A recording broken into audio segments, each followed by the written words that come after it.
In this episode, we're going to be taking a look at the second Joven from Yeyo. It is the Luna Celebration, right here on the Tequila Hombre. Coming up next.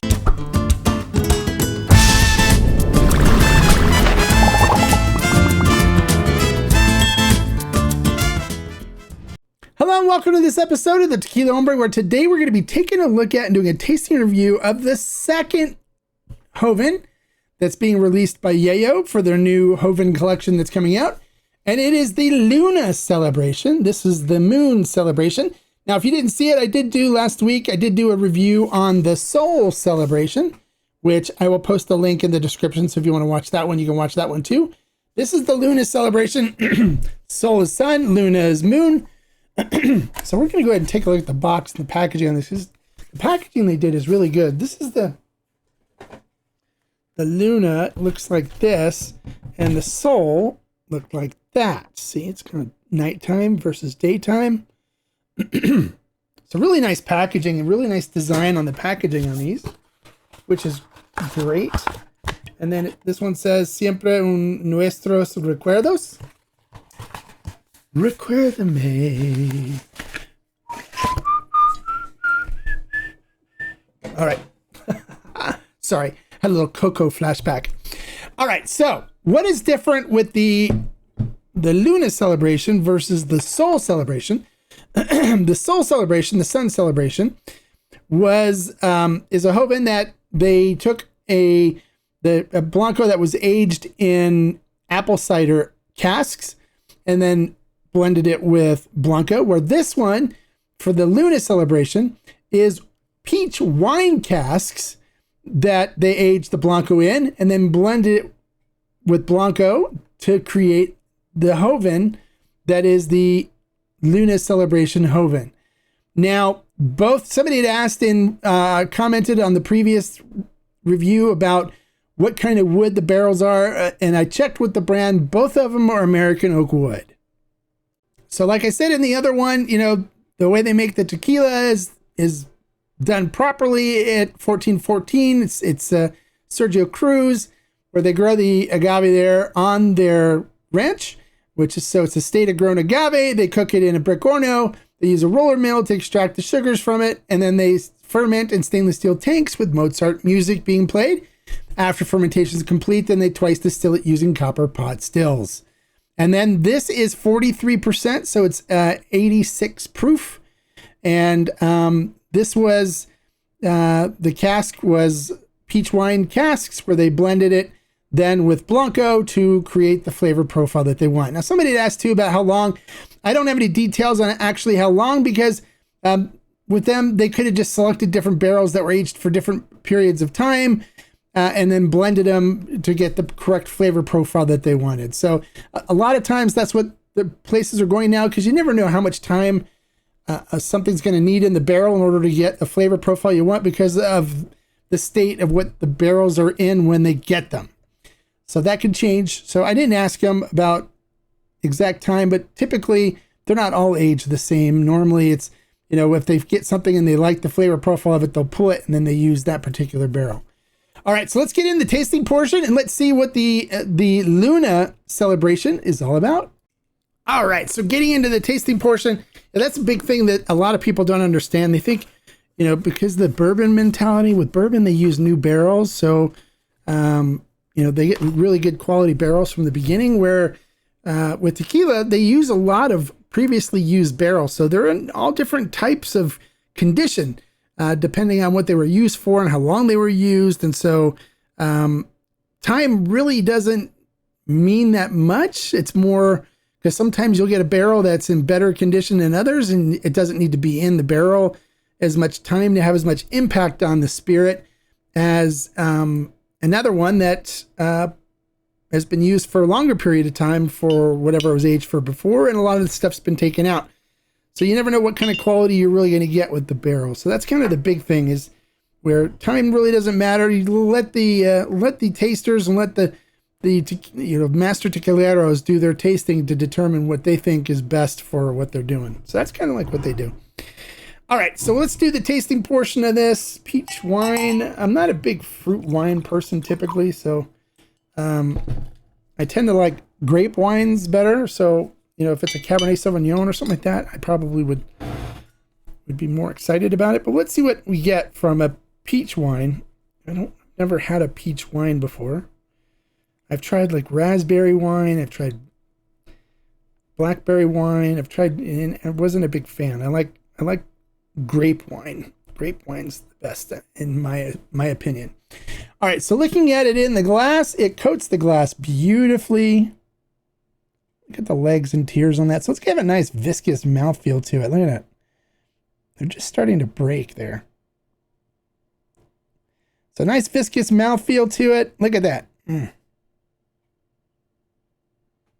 Well, a nice thing too is since it is a peach wine, a lot of times when you're dealing with fruit wines, they're a lot lower alcohol than if it was spirit was aged in there. So there'll probably be more left in the barrel. So this one looks to be, if we look at this between this and the apple cider, they very similar in color.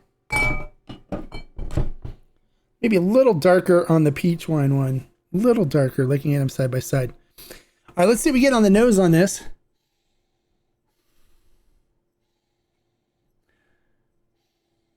On the nose, I'm definitely getting some really nice cooked agave notes, so cinnamon and baking spices. Definitely strong vanilla and caramel notes coming through, even a hint of dark chocolate.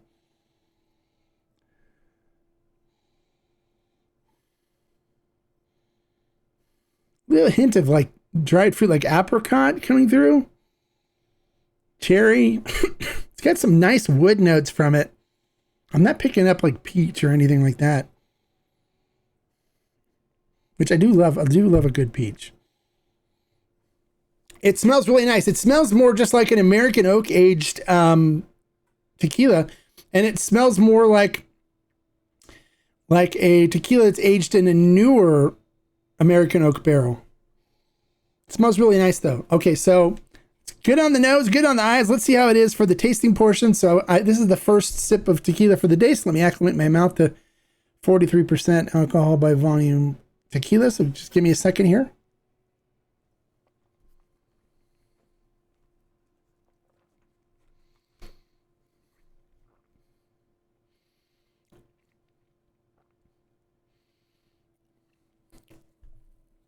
Let everything settle down a little bit.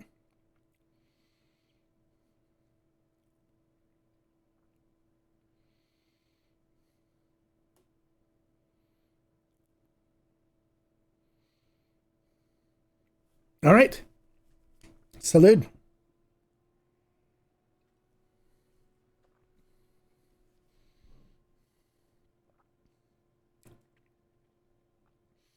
This one coats the mouth nicely. Cinnamon and baking spices up front.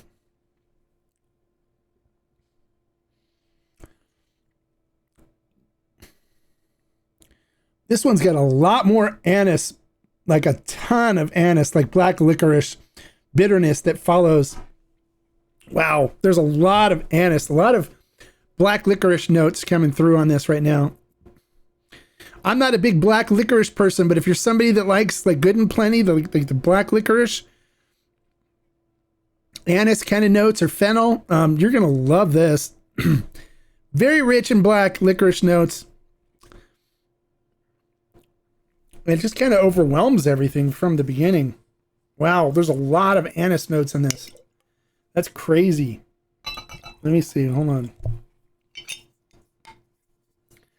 See if I can get some more.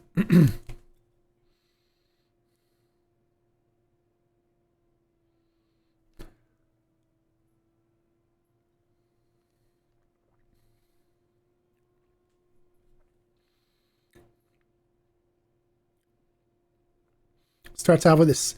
It coats the mouth nicely, nice oily viscosity to it, or viscousness. You get the cinnamon and baking spices, and then a ton of black licorice. I mean, just massive wave of black licorice notes that just take over. And it pretty much wipes out everything else, in my opinion.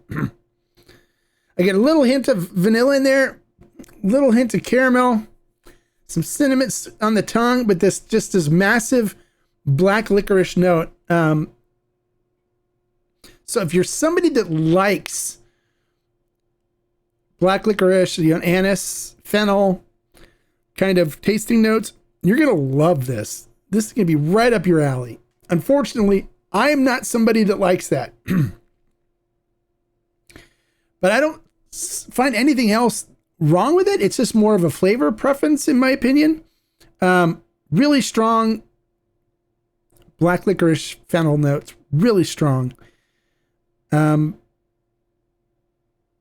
It doesn't burn, but it just has this really wild black licorice notes. Now, maybe this will settle down. I'm hoping it maybe settle down after some time.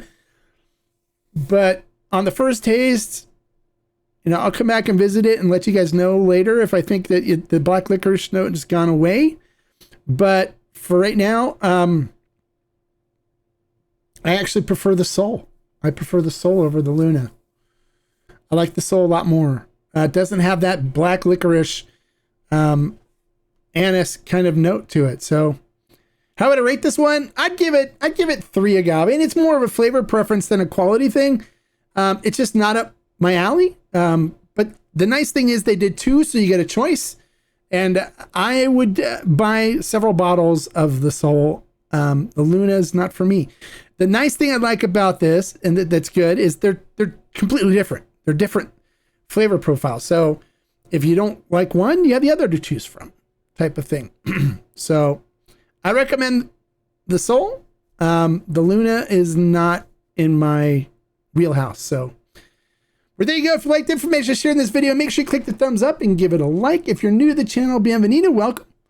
And we hope that you like unbiased reviews like the one I just did, and honest reviews, the ones that aren't paid for, as well as informational videos that will help you in selecting the right tequilas when you go to the store so you don't make decisions and buy stuff you're not going to like. And if you are, then click the subscribe button right there and the notification bell next to it so you get notified every time I post a new review or informational video.